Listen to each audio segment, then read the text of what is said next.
Saudações e bem-vindo. No setor da educação, o debate de atualidade passa pelas reprovações em massa na nona classe, portanto, naquilo que foram os exames relativos ao ano letivo de 2025. Por outro lado, as notícias mais recentes, que também suscitam muitos debates sem consenso, indicam a extinção do curso noturno para o ensino secundário geral. Não menos importante, o facto de se ter uma medida que já dura bastante tempo, que visa que crianças que completam 6 anos de idade, num determinado ano, depois do mês de junho, já não podem ingressar no sistema de ensino nesse mesmo ano. São questões que não reúnem consenso a nível da sociedade e cujas consequências já são bem visíveis. Para nos ajudar a perceber o alcance destas medidas ou destes acontecimentos, convidamos hoje a professora Nassima Figia, professora reformada com uma visão bastante objetiva, pelo menos tanto naquilo que têm sido os nossos convites para ela. Professora, uma vez mais, bem-vinda ao nosso canal. Vamos começar precisamente por este grande acontecimento, pela negativa, as reprovações em massa na nona classe. O governo veio ao público culpar os professores também culpam o governo, indicando que não houve disponibilização dos meios adequados em tempo útil, quer para professores, quer também para alunos. Muito obrigada mais uma vez por esta oportunidade de podermos aqui partilhar ou refletir sobre estas preocupações, que são preocupações que nos dizem respeito, porque são os nossos filhos que passam por essas situações, eles é que sofrem na pele e realmente é a sociedade, né? E isso nos preocupa bastante. Relativamente a esta questão das reprovações da nona classe em massa, o Ministério de Educação e Cultura vir a público e dizer, portanto, que a responsabilidade é dos professores, é um pouco caricato, não é? É uma atitude, digamos assim, muito irresponsável, iria dizer mesmo isso, porque a nona classe que apresenta portanto, esta reprovação em massa é uma nona classe daquilo que se introduziu, chamado ensino básico. Portanto, então aí há muitos fatores, há vários fatores que influenciaram e nós temos que ter consciência disso. Quando nós queremos introduzir algo, queremos mudar algo, nós temos que fazer uma reflexão profunda sobre isso. E essa reflexão profunda não pode ser uma reflexão isolada, tem que ser uma reflexão conjunta. Sempre ouvimos o próprio governo dizer que a educação é tarefa de todos, não é? Todos nós somos responsáveis, não só o professor, os pais encarregados de educação, os próprios alunos, a sociedade em geral. Então, se a educação é tarefa de todos, quando queremos implementar algo, ou queremos mudar, ou achamos que estamos a melhorar, nós temos que ter esta, não sei se vou dizer preocupação, mas temos que implementar aquilo que nós criamos, que são os mecanismos de participação de toda a sociedade, de todas as forças vivas no processo educativo. E isso não está a acontecer, infelizmente. O nosso Presidente da República sempre faz referência de um diálogo inclusivo. E o Ministério da Educação e Cultura tem mecanismos criados, estratégicos, para o envolvimento da sociedade nas diferentes plataformas. Então, seria de bom tom que o próprio Ministério, antes de se pronunciar nesses moldes, tivesse tido esta reflexão de avaliar essa introdução do ensino básico nas escolas primárias. Portanto, o ensino primário passou ao ensino básico. As EPCs, ou seja, escolas primárias completas, não é? que iam até a 7ª classe passariam ou passaram algumas a serem as escolas de ensino básico. Ora, passar o próprio sistema para ensino básico, quais são as implicações?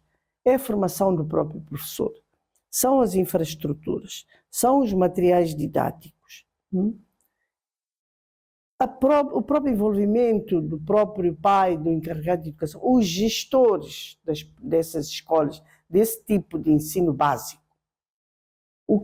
Qual foi o investimento que foi feito? Sim. E depois, se nós introduzimos o ensino básico, quando é que esse ensino básico foi avaliado? Para depois virmos dizer que a reprovação massiva é a culpa dos professores. Não tem cabimento essa afirmação, não é?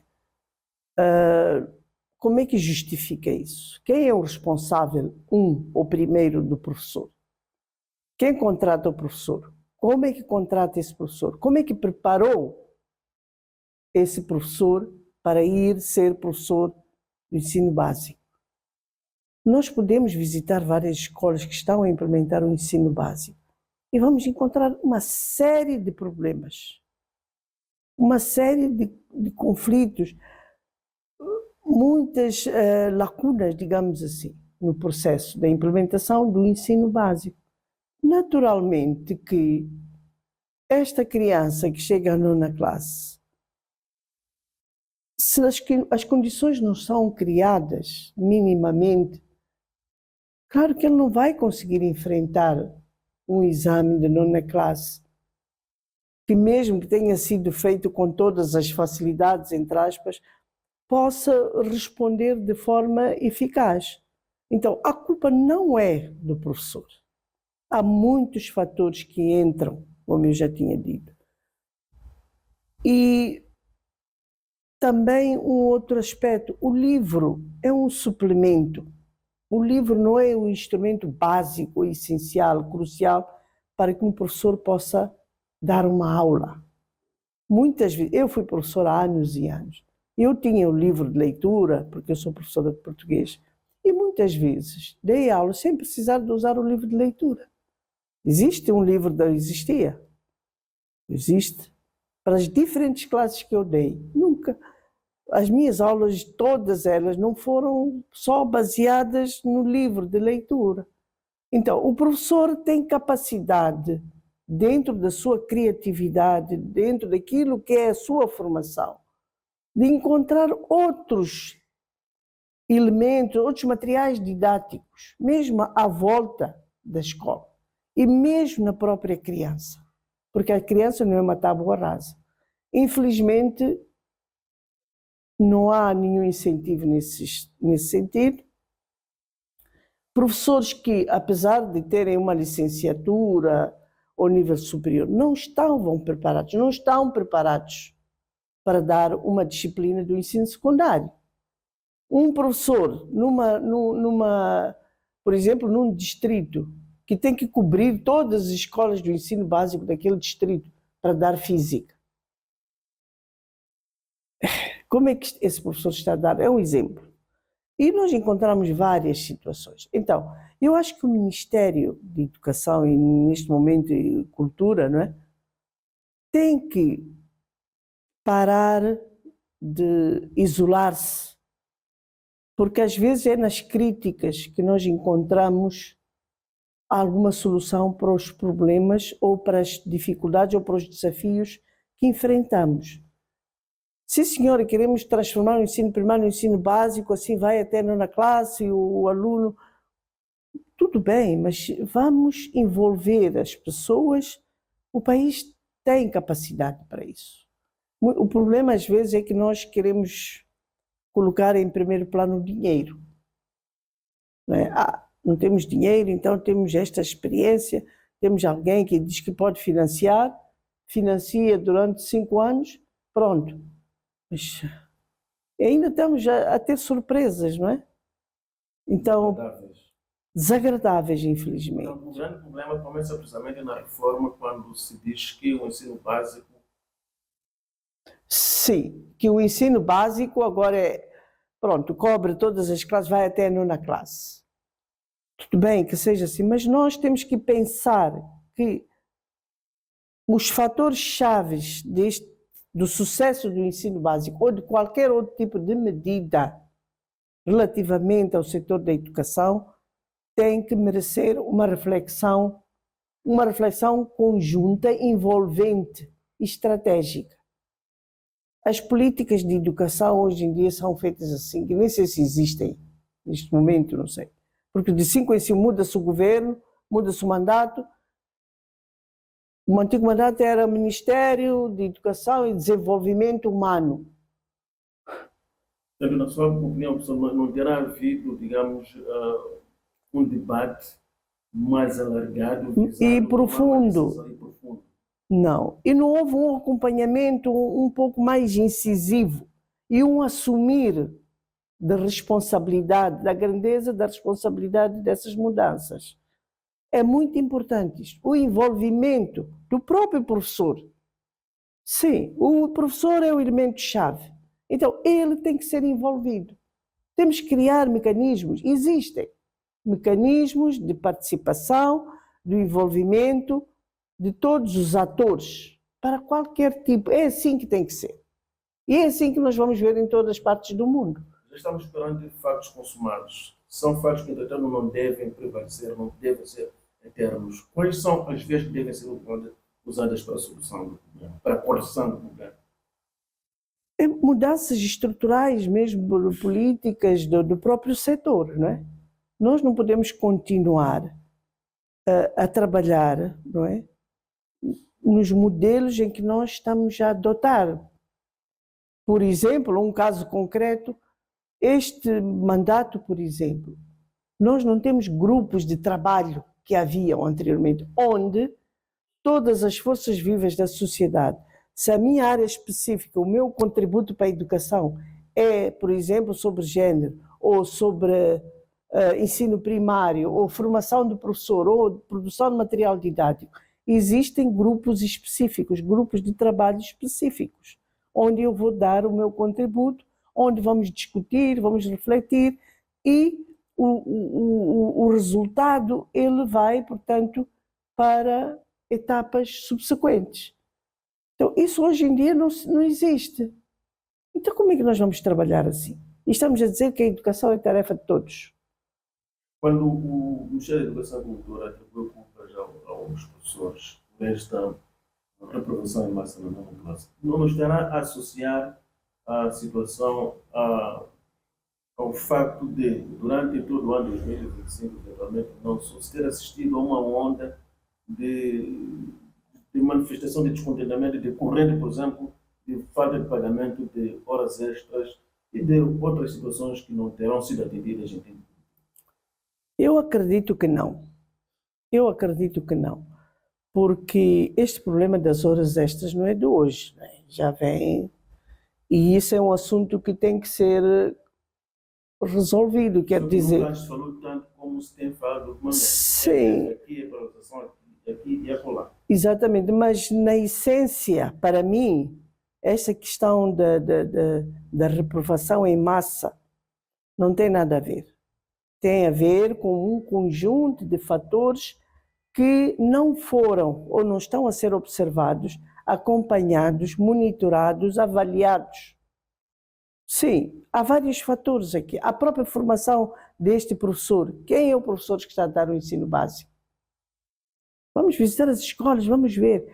Era preferível, como sempre se fez nos tempos que já lá vão, que se começasse ou por uma província, sim, por uma fase experimental. Uma experiência piloto. Exato. Fazia-se isso muitas vezes.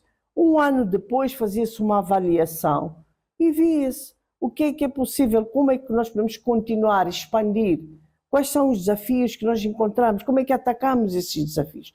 E isso era feito de uma forma envolvente, não é? E caminhávamos assim. Mas, infelizmente, atualmente já não. Então, o ensino básico, para substituir o ensino primário, etc., foi assim lançado, com todos esses problemas que depois foram aparecendo e afetando, quem é que sofre no final do dia? É o aluno. Sim, é o aluno, no final das contas. A evidência vai aparecer aonde?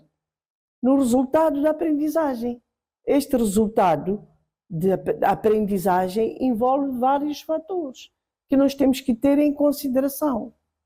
A gestão do próprio ensino básico, por exemplo. Um gestor que esteve a fazer uma gestão de uma escola primária vai ter dificuldades de fazer uma gestão de uma escola do ensino básico, que começa da primeira à nona classe. Aqui há diferença, é preciso tomar em consideração esses aspectos e ver. E muitas vezes não é duas, três pessoas. A capacidade humana existe neste país para poder ser chamada e dar o seu contributo. Quer ao nível de debates internos. O que é que custa um debate? Espaço temos. Condições para debate temos. É só uma questão de nós produzirmos o documento base para esse debate, para essa reflexão. Os meios tecnológicos ao nível das cidades existem. Então, por que não funcionar? Por que não assumir essa responsabilidade? E dizer que é o professor. Muita sobrecarga do professor, só o rácio aluno. Quantos alunos um professor entra numa sala de aula? O que vê? Um mar de crianças. E não é fácil gerir crianças. Professora Nacima, uma das consequências imediatas desta situação de reprovação em massa, que é visível, é o que pode vir a acontecer em relação a crianças que transitam da oitava classe. Eventualmente vem a colocar-se aqui um grave problema de falta de vagas. Quais são as consequências previsíveis desta situação?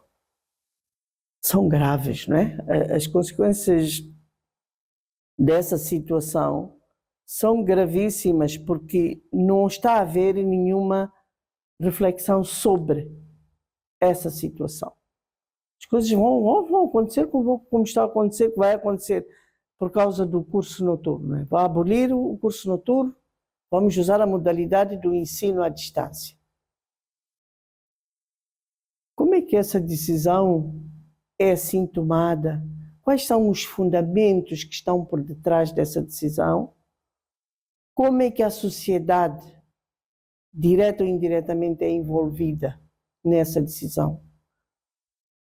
A própria lei que é evocada, não sei se foi um despacho ou que foi, portanto, emanado, não é? Pega na lei 18. E a lei 18 diz, a educação é um direito do cidadão. Então, como é que, sendo um direito, nós estamos a decidir que agora acabou o curso noturno e vamos usar o ensino à distância? Nós sabemos que há bem pouco tempo, recentemente, há uns 2 ou 3 anos, muitas crianças do curso diurno foram colocadas no curso noturno. E hoje, eu já estou a falar do curso noturno porque, pronto, acaba por estar interligado, os assuntos todos estão interligados. Então, porque não havia vagas no curso diurno. Então, passamos, apesar de toda a reclamação dos pais, por causa de vários problemas, etc., da segurança, que hoje é evocada a segurança, o que é que o Ministério da Educação e Cultura tem a ver com segurança? Segurança é polícia, é o Ministério do Interior. Nós temos esse Ministério que vela pela segurança. E se não há segurança, há que responsabilizar. Então, uma abordagem integrada dos serviços é outra estratégia que pode ser usada. Se constatou que há problemas de segurança, então que se convide a entidade, as entidades que velam pela segurança. E vamos tentar. E já se fez isso por causa da questão dos abusos, né? A menores, etc. Criaram-se os gabinetes de atendimento. Foi uma abordagem integrada dos serviços. Então, nós não podemos evocar que é por motivos de segurança que nós estamos a abolir o curso noturno. Essas crianças que são jovens e adolescentes que estão hoje no curso noturno por imposição também. Imagina que estão a terminar ou estão agora passaram para a 10ª classe ou 11ª classe. Aboliram o curso noturno. Onde é que vão essas crianças, esses jovens, esses adolescentes? O que se diz é que essas crianças vão ser absorvidas no ensino à distância. Qual ensino à distância? Quais são os pecados do ensino à distância? O ensino à distância, as experiências que foram implementadas ou que estão a ser implementadas ainda não foram avaliadas. Pelo menos que nós possamos saber, olha, a avaliação do ensino à distância que está a ser implementado, a avaliação tem estes aspectos positivos. Nós sabemos que as tecnologias hoje são necessárias, são pertinentes, etc. Mas qual é a nossa realidade de facto? Será mesmo que o ensino à distância está a resolver? O ensino à distância também tem, os módulos não estão completos. Enfim, há muitos aspectos aí. Qual é a criança que está habituada ou tem acesso a essas tecnologias? Ou a essa disciplina? Porque o ensino à distância exige disciplina por parte do aluno. E essa disciplina, e nós temos uns professores que não estão neste momento motivados. Já fazem muito esforço para garantir que a nível presencial, sentados no chão, ou seja lá como for. E vamos dizer que o ensino à distância vai resolver o problema do curso noturno? Não é possível.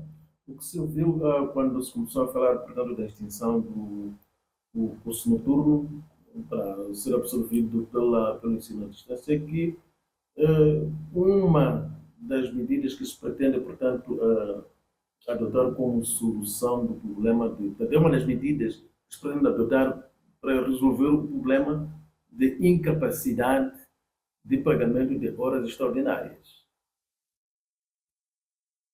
De facto, sim, pode ser. Pode ser problema de insuficiência de fundos, não é? Então, abolir o curso noturno acabou a história, porque está previsto na lei, não é? E as horas extras já andam já há anos e anos em dívida. Mas a solução não é essa. Está-se a resolver um problema.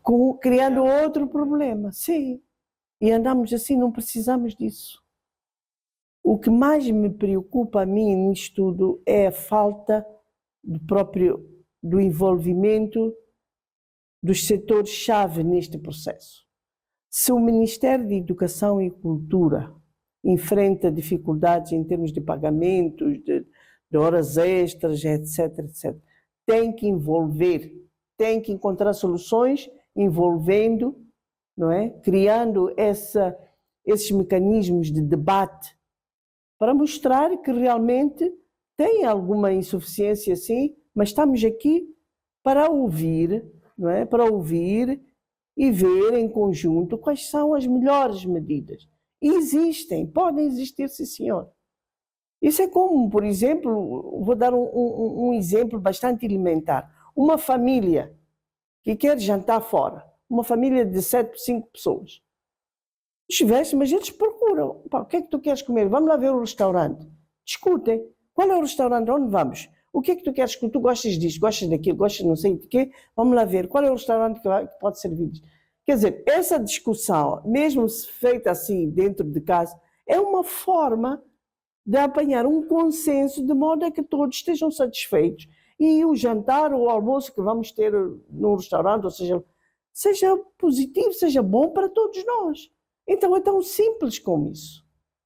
O Ministério da Educação e Cultura tem fontes, tem mecanismos de participação, volto a insistir nisto.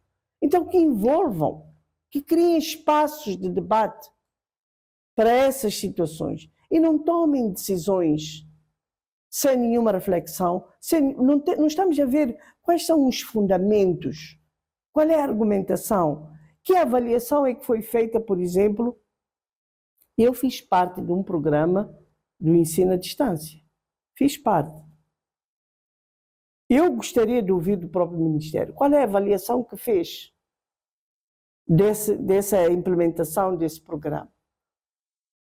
Sim, que tragam essas evidências, esses fundamentos todos, para nós podermos perceber melhor e saber como agir, como apoiar, porque realmente a educação é tarefa de todos nós. E todos nós, é um direito que nós não podemos ignorar isto. E parece que estamos a ignorar. Professora, as reprovações em massa foi uma outra fase dos problemas da nona classe, relativamente ao ano letivo 2025. Os problemas começam bem mais cedo com a fraude académica que determina que os exames fossem anulados e fossem reprogramados. E esta fraude académica é detectada nas terras de Milagre, na província da Zambésia. E as fraudes académicas quase sempre existiriam. O grande problema é este. Isto não fazia parte da cultura dos moçambicanos. Por que é que passamos a recorrer à fraude académica? O que isto revela? Revela alguma consciência de que não aprendemos o suficiente para podermos enfrentar o exame na sala de exame? Eu acho que até não é um problema de aprender, de aprendizagem. Não é? Eu acho que tudo o que se planta, não é? Tudo o que se faz, tem sempre algum proveito, tem sempre algum resultado que beneficia uns e outros, não é? Então, se nós queremos acabar com isso, então arrancamos a planta pela raiz. Agora, se não arrancamos a planta pela raiz e cortamos apenas as folhas, etc., etc., o que é que vai acontecer? Basta haver condições mínimas mesmo, ela vai arrebentar de novo. Eu penso que essa questão da fraude é um assunto, é um aspecto que, se nós formos até a fundo da questão, com a profundidade necessária, nós temos que encontrar a solução desse problema. Mas, como sempre, não é? Estamos sempre a dizer que, pronto, mesmo, por exemplo, nos institutos de formação de professores, estamos sempre todos os dias a dizer que o processo de contratação dos candidatos tem muitos aspectos escuros. Não há muita transparência. Mas o que é que se faz nesse sentido? Então, o Ministério de Educação e Cultura, o governo, tem que decidir se de facto queremos continuar a ter uma sociedade educada, com conhecimento científico, com uma sociedade transparente ou não. Porque o que está a acontecer, da forma como as coisas estão a ser feitas, a educação já se foi, não é? O que é que nós estamos à espera neste momento? O que é que pode acontecer? Vamos lá a uma escola, qualquer que seja, e vamos ter a imagem e vamos constatar que, de facto, tudo o que nós estamos a dizer e que estamos a tomar medidas, estamos a não sei o quê, não estamos a fazer nada. Porque não há profundidade da abordagem dos assuntos, tem que haver profundidade, tem que se obedecer aos passos ou começar-se por pouco para depois expandir. É assim que fazem as organizações também, quando trazem as suas abordagens, as suas iniciativas, etc., implementam numa determinada província, ou 2 províncias, ou sei lá, em 3 distritos, e trazem as evidências daquilo que é positivo para o sistema e apresentam ao setor. O setor tem que tomar em consideração isto, porque é a realidade. São as necessidades das nossas escolas, das nossas crianças, das nossas comunidades. Mas ignoramos isso. E estamos sempre aqui a decidir, a tomar decisões, sempre numa plataforma, agora então pior, porque essa mesma plataforma está muito restrita, bastante restrita. As forças vivas da sociedade não estão a fazer parte do processo educativo. Por quê? O Ministério tem que explicar isto.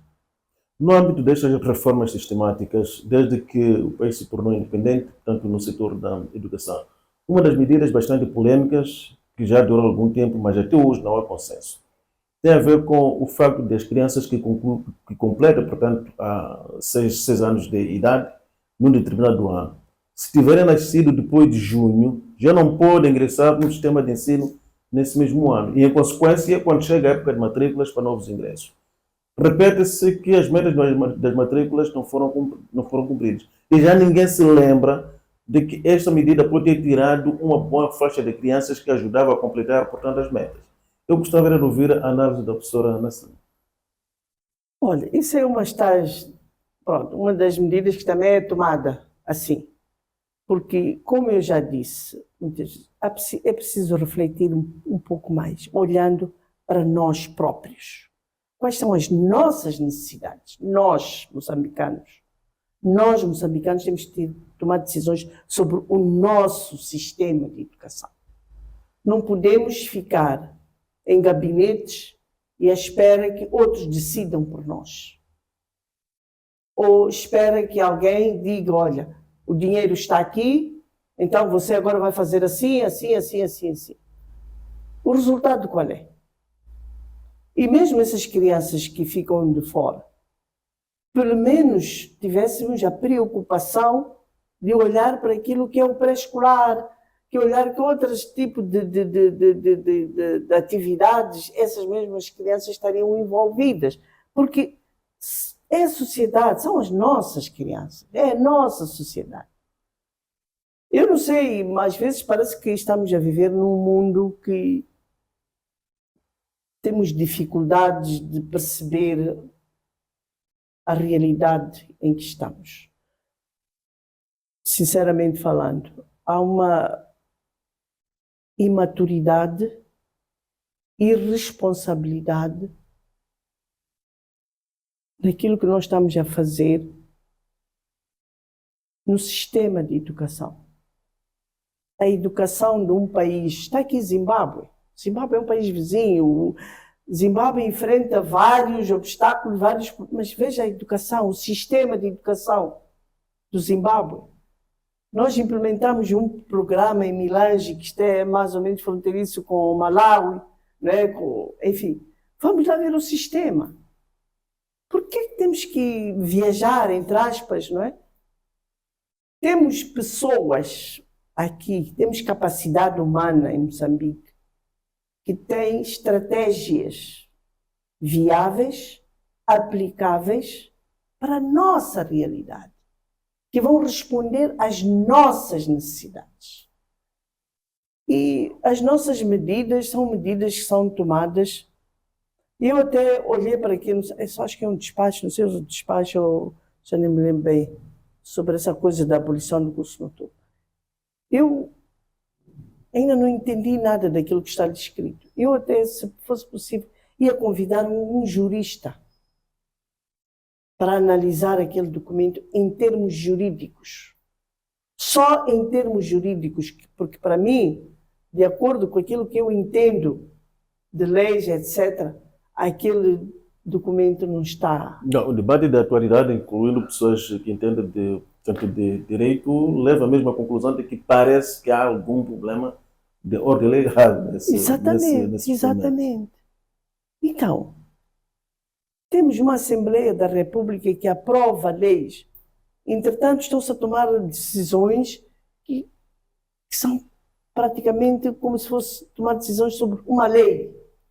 Mas, professor, o que é que leva aqui o país, desde que nos tornamos independentes, em cada ciclo de governação, quase que há mexidas de fundo no sistema de ensino? Cada ministro que é nomeado para este piloto quase que leva a alguma inovação, cujos resultados não tenham sido aqueles esperados. É uma pergunta que eu acho que é muito boa de refletir, não é? Porque, de facto, todos nós nos perguntamos, cada mandato, eu não sei se posso dizer que é uma inovação, porque uma inovação sempre é algo que traz coisas positivas, não é? E, infelizmente, o que nós estamos a ver, não estamos a subir, estamos a descer cada vez, já descemos, não é? Já estamos mesmo lá no fundo do poço. Não sei se há de haver algum outro mandato que há de conseguir trazer cá para de cima. Mas eu acho que é um problema acho que não há clareza em termos de políticas nacionais, há dificuldades de definir-se, por exemplo, quando foi da independência nacional. Estava claro o que é que se pretendia, não é? Nós fomos abrangidos, nós estávamos na sala de aula, fomos tirados da sala de aula, fomos orientados, porque havia clareza para todos, desde o mais até o alto dirigente. Era o exemplo. O dirigente era o exemplo de tudo. Então, nós não temos isso hoje, infelizmente. Hoje, ontem, etc. Que exemplos é que nós temos? Hoje em dia passa, sei lá, passa o presidente, passa... As pessoas já nem se... Aí entramos no campo de valores. Pois, não valorizamos aquilo que é nosso. Não estamos a valorizar. Como pessoas com uma identidade clara e objetiva, não estamos a valorizarmos. Não estamos a autodeterminarmos. Estamos pronto. Estamos tão vulneráveis, deixamos-nos cair nesta vulnerabilidade que vai ter consequências, não é? Se calhar não hoje, já estamos a ter, mas se calhar ainda não temos o impacto das consequências, não estamos ainda, pensamos que estamos bem, não os outros. Para não parecer que estamos a culpar o governo, professor, diz o velho ditado moçambicano que a educação começa em casa e completa-se na escola. E o papel das famílias? Sim, as famílias têm uma grande responsabilidade. Qual é a família que tem filhos e não quer ver os seus filhos bem na vida, não é? Qual é esse pai, qual é essa mãe? Mas essa família, esse pai, essa mãe, vai buscar aonde? Um sistema de educação que não corresponde às expectativas. Por exemplo, a liderança local. As lideranças locais são cruciais. E nós, administrativamente, temos uma estrutura até muito boa, não é? Este senhor que, permita-me falar do falecido Gamito, nas reformas, a lei local, 2003, está lá, existe. Esta lei, temos que valorizar as lideranças locais, porque são estas lideranças locais que transmitem o que são as políticas, as leis. Mas, infelizmente, essas lideranças locais apenas são usadas para colocar aquele fardamento e aparecer ali. Não há nenhum investimento. Sim, é preciso haver investimento nessa formação dessas lideranças locais. As lideranças locais têm que ter conhecimento do que é a lei, do que não sei, e não fazermos um proveito para um determinado fim, ou sei lá, etc. Não vai dar certo. E não está a dar certo. Não vai dar certo. A família a família que é a célula base de uma comunidade. Depois temos a comunidade que é constituída por várias famílias. Depois tem a liderança comunitária, liderança religiosa. Enfim, no tempo colonial tínhamos o régulo. O régulo era uma figura respeitada. Por quê? Porque o próprio sistema, não é, dava-lhe esse poder. Tinha um salário. Não era só dar fardamento. Tem que ter um salário também mínimo. Por que um deputado tem tanta regalia, compare lá o salário de um deputado com um líder comunitário, Não há com comparação o presidente possível. do conselho de escola. Não há comparação possível. O que é que nós queremos? Essas disparidades todas. O que é que nós queremos? Qual é a reflexão que se faz para se chegar a essas decisões? Que país é que nós vamos ter? Se a base não está a ser devidamente estruturada ou aquilo que está escrito na lei não está a ser implementado ao nível da base. Impossível. A última palavra, como é que estes problemas todos se traduzem na qualidade do aluno, na qualidade do estudante que sai da escola, sai da universidade hoje? Vai-se traduzir. Há muitos relatos de que as crianças concluem o ensino secundário geral. Até há casos em que não sabem escrever o seu próprio nome. Passa o exagero. Naturalmente. Mas no vosso tempo, quando estava na segunda classe ainda, já escrevia cartas eventualmente. Com certeza, sem sombra de dúvida. Havia uma exigência. Havia exigência nesse sentido e havia competitividade.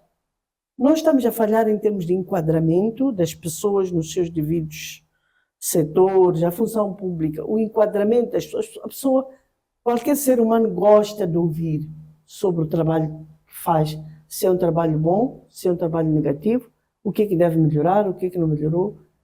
E isso, quando aconteceu, temos experiências claras e objetivas aqui neste país. Então, por que é que deixamos de fazer isso? Não há enquadramento nenhum, está tudo assim muito disperso. Sim, o que é que nós esperamos do resultado de uma criança que 365 dias vai para uma sala de aula, vai sentar no chão primeiro, depois entra numa sala, se entra numa sala que tem 120, o professor nem sabe, e a culpa não é dele, é o sistema. É verdade que foi tanto no teu contexto, mas há casos da vossa geração de pessoas que foram formadas e bem formadas a partir de baixo de Cajueiro. Exatamente, sem sombra de dúvida. E a levar porrada, a baterem-nos. Não é o melhor sistema, mas aprendemos. Sim, debaixo de um cajueiro, sim. E era uma aprendizagem feita. Por isso é que eu digo que não é o livro só. O livro, sim, faz parte. Mas não é só o livro que é o elemento crucial para a aprendizagem de uma criança.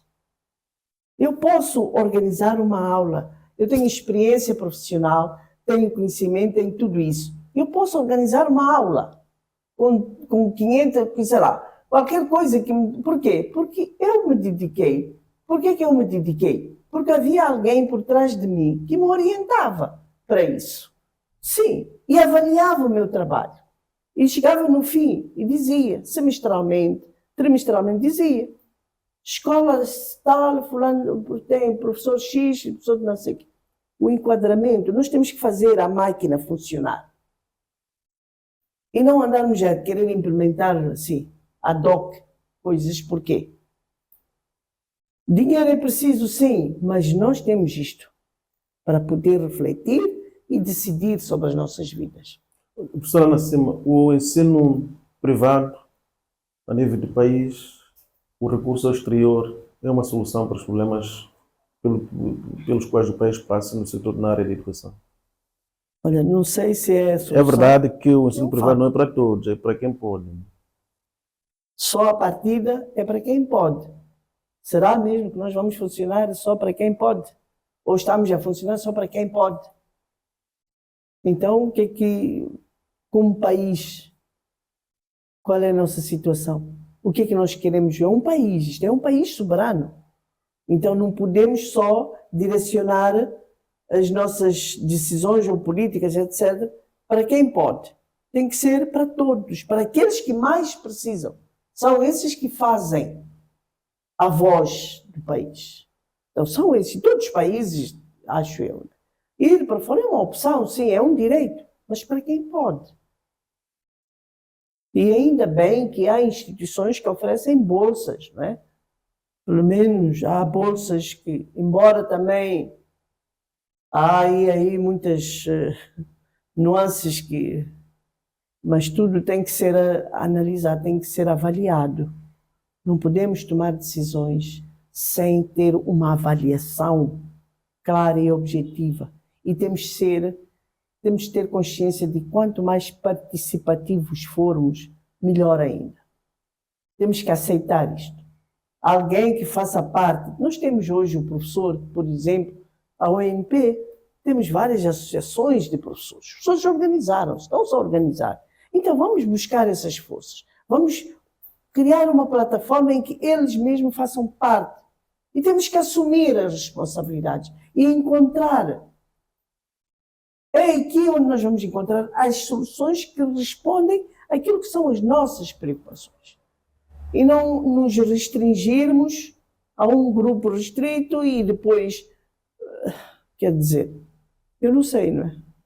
O que é que efetivamente, se víssemos as vozes que gritam, que imploram para melhorias do setor de educação e se oferecem até, e se oferecem para participar num debate. Participar num debate é mesmo encontrar. Um debate é para encontrar soluções. E é isto que tem que ser. O governo tem que pegar nisto. E as pessoas têm de acordo com a sua experiência profissional, experiência de vida, os seus conhecimentos académicos, etc, etc. Podemos encontrar soluções, sim. O país é grande e temos que ter consciência das realidades que nós temos. E se calhar pensarmos como resolver em função desta realidade e como é que esta solução para esta realidade pode ser transportada para uma outra realidade similar, etc. E é assim que nós temos que funcionar. O que é mais importante? É verdade que as duas coisas são úteis para o processo de ensino no país, mas o que é mais importante? Um sistema mais adequado possível para o contexto do país ou, acima de tudo, um professor muito bem formado? Porque também se fala muito da questão da qualidade dos professores que hoje saem dos nossos institutos. O professor faz parte do sistema, não é? Este professor é do sistema. Então, não podemos ter um professor bem formado, etc. E se temos políticas ideais, isto resolve o problema mesmo com o professor cuja formação denota alguma deficiência? Não. Temos que conjugar todos esses aspectos. Uma política pode ser muito boa. Um professor até pode ser muito bem formado. Nós temos professores bons, mas num sistema com um emaranhado de problemas como o nosso, quer dizer, esse professor acaba diluindo. Por um lado, porque não há já aquele sistema transparente de avaliação do professor. Transparente, porque nós temos fichas, não sei o quê. Eu estive numa organização, por acaso, que queria fazer parte desse processo de avaliação do professor. E entramos no conjunto de todas as forças que estavam envolvidas nesse processo para podermos colaborar em termos de, se identificou o professor ou a professora que realmente durante o ano nós vamos oferecer, mas não temos, podemos colaborar nesse sentido, mas temos que perguntar o que é que esses professores gostariam, o que é que os professores, eventualmente se fossem premiados, que prémios é que eles... E eles deram uma lista de coisas. Mas o processo em si não foi transparente. Chegamos no último minuto, em que o aluno também tinha que estar envolvido e dizer... Quer dizer, nós vimos ali uma massa de alunos a dizer que aquilo não foi transparente, que não era verdade. E apontaram rapidamente aspectos que... Então, nós recuamos. Então, tem que haver transparência nos processos. Vamos voltar à Revolução Socialista? Não necessariamente. Não necessariamente. Não, temos que ser sérios. Responsabilizar as pessoas. Temos que responsabilizar e não avaliar por outros fatores. Não é? Mas de acordo com o profissionalismo, a deontologia, a ética, etc. Esses valores, sim. Existem professores que se dedicam, existem. Professora Ana Simã Figia, muito obrigado pela sua disponibilidade para nos ajudar a perceber aquilo que é o grande debate de atualidade, sobretudo logo no início do ano de 2026, no setor da educação. Estamos a falar de reprovações em massa na classe. Por outro lado, o governo veio ao público anunciar a extinção do curso noturno, que vai ser coberto pelo que se disse, pelo ensino à distância, uma modalidade que também é bastante contestada, não reúne consenso a nível da sociedade moçambicana. Igualmente, não reúne consenso na sociedade, a medida indicando que crianças que completam 6 anos, depois do mês de junho, não podem ingressar no sistema de ensino, que também tem trazido consequências bastante negativas. Entretanto, as medidas já foram tomadas e se impõe alguma correção onde se justificar. Muito obrigado, estimado telespectador, pela escolha. Continue ligado a nós e fique bem.